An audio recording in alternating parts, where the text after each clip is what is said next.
Every morning, millions of us start our day, including myself, with a lovely cup of coffee. It wakes us up, it gets us ready for the world.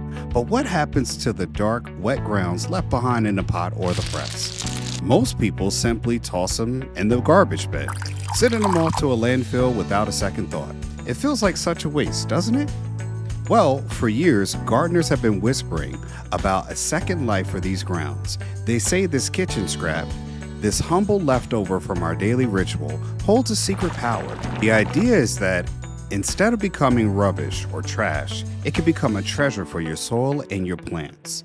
It's a tempting thought, turning our daily habit into something that nurtures the land.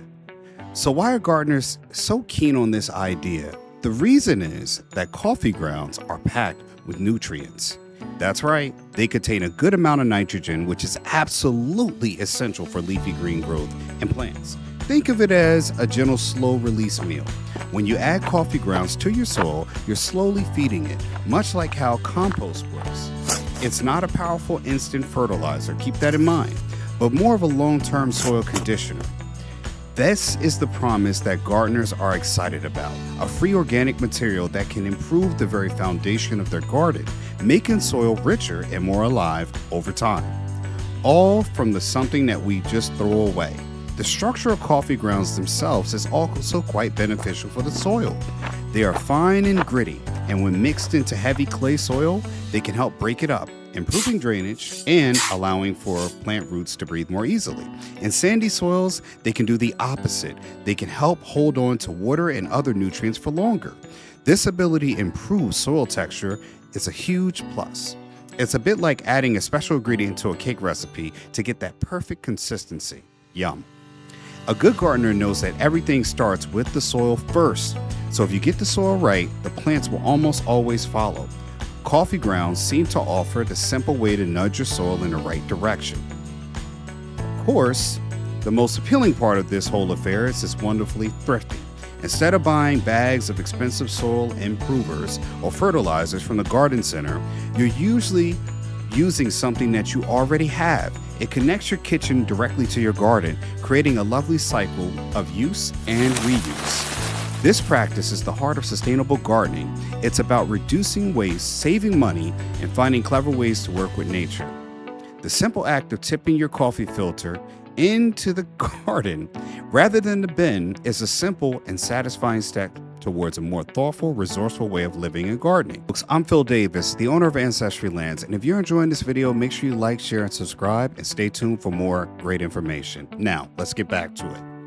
Let's get our hands dirty and talk about which plants might send you a thank you note for a sprinkle of coffee. Plants that love slightly acidic soil tend to be the biggest fans. Think of your beautiful, vibrant hydrogenas, rhododendrons, and azaleas. Adding coffee grounds to the soil around these shrubs can help them thrive, encouraging lush foliage, and in some hydrogenas, even helping them keep their blue flowers a brilliant, striking shade of blue. It's not a magic trick, but a gentle nudge to the soil's chemistry. Root vegetables like carrots and radishes also seem to appreciate the loose soil texture that coffee grounds help create, allowing them to grow straight and strong without much resistance. We don't want any crooked carrots here. Likewise, many leafy greens and fruiting plants enjoy the slow release of nitrogen that coffee grounds provide. Cabbages, broccoli, and lettuce, which need plenty of nitrogen to produce all those lovely leaves, can benefit from having grounds work into the soil before planting. Blueberries, there's another one, fond of acidic conditions, another prime candidate for coffee ground treatment. Even roses can be quite demanding, often responding well to the nutrients of improved soil structure. The key is moderation. Don't go too overboard now. You're not trying to create a coffee-scented mulch now, all right? Rather than mixing the grounds into the soil or compost, distribute the goodness evenly and slowly over time. However, it's not a universal love affair. Some plants are simply not keen on what coffee grounds have to offer. The very acidity that helps the hydrogenas can be a problem for plants that prefer alkaline or neutral soil. For instance, classic garden staples like lavender and rosemary, they hail from the sunny, chalky soils of the Mediterranean, will not thank you for this acidic boost. They prefer things a little on the sweeter side, so adding coffee grounds, well, that simply is not going to make them happy. It's a classic case of one plant's feast is another plant's famine. Always think about the plant's natural habitat before you start sharing your leftovers. The list of plants that might turn their noses up at coffee includes popular vegetables. Tomatoes, for example, are a little bit sensitive. While they like nitrogen, fresh coffee grounds can sometimes inhibit the growth of their seedlings. A strange contradiction, some might say, goes for things like alfalfa and clover, which often get used as cover crops to fix nitrogen in the soil. Studies have shown that the caffeine, keep that in mind, can actually suppress germination and growth. This is why it's so important to know your plants and use common sense, which also isn't that common.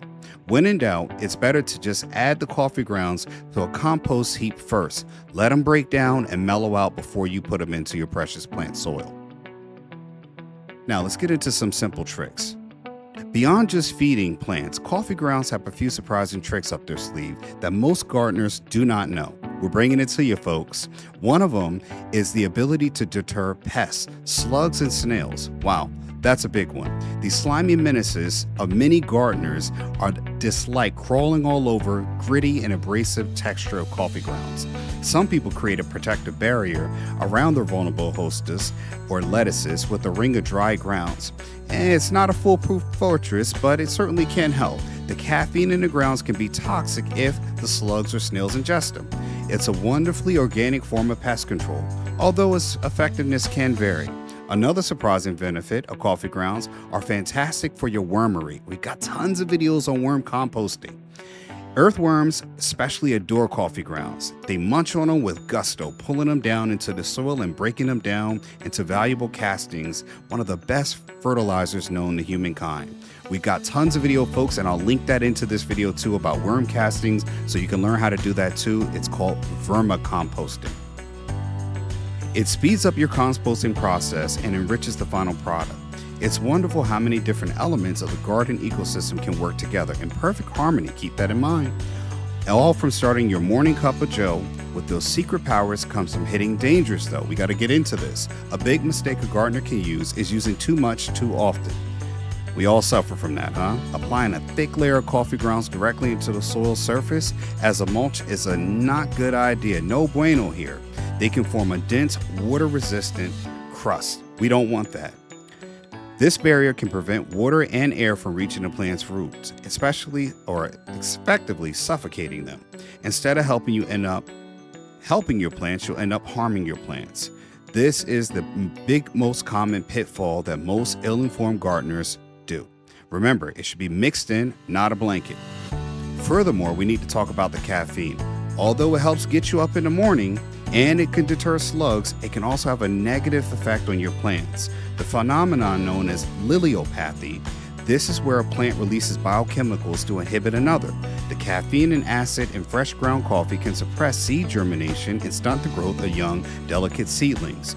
This is why experts strongly recommend composting the coffee grounds before using them in the garden. We have so many videos too on composting. You'll see that in our list if you follow along.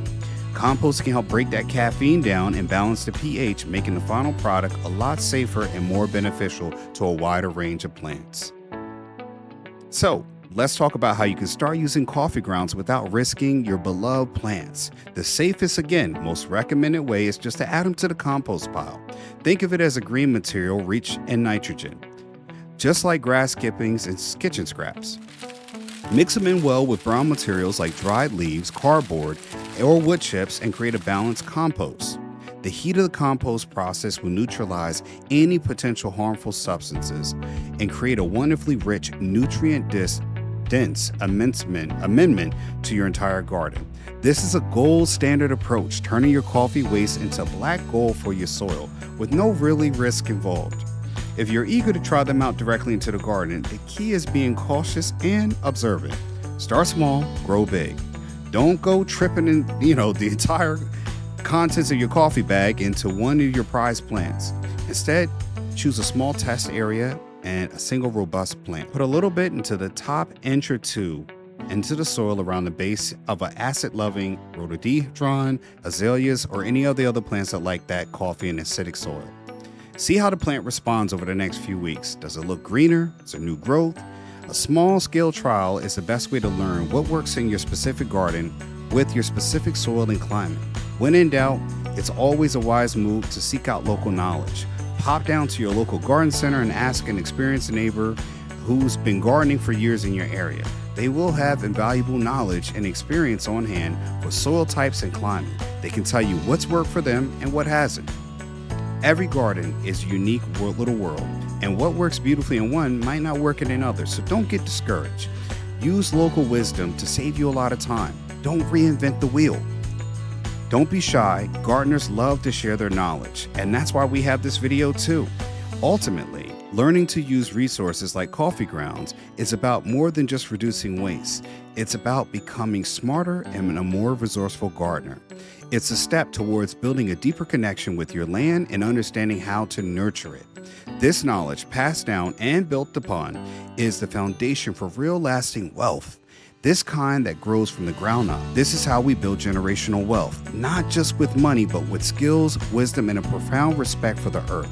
Keep digging, keep learning, and follow us at Ancestry Lands for more ways to grow your legacy. So make sure when you're drinking that morning cup of coffee, you save it for later and don't throw it away.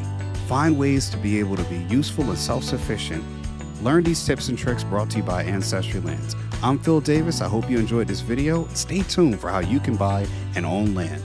See you in the next one. That's it, folks. You can go to Ancestry Lands to start owning property today with payments starting at $250 a month, no credit checks, and owning land has never been easier. It's time to build your land portfolio one property at a time. We help you to get dollars from dirt and build generational wealth by owning small plots of affordable vacant land. Contact us to learn more. Oh, and speaking of dollars from dirt, I also wrote a book about investing in land for you readers out there. My book, Getting Dollars from Dirt, A Beginner's Guide to Vacant Land Investing, is on Amazon. The link is in the description section below. Inside, you'll learn simple, easy to read insights that will have you understanding why you should own land today. For more tips and tricks, subscribe for updates, comment below, and let us know what you enjoyed about this video. Thanks for watching, and I'll see you in the next one. And remember, like and subscribe.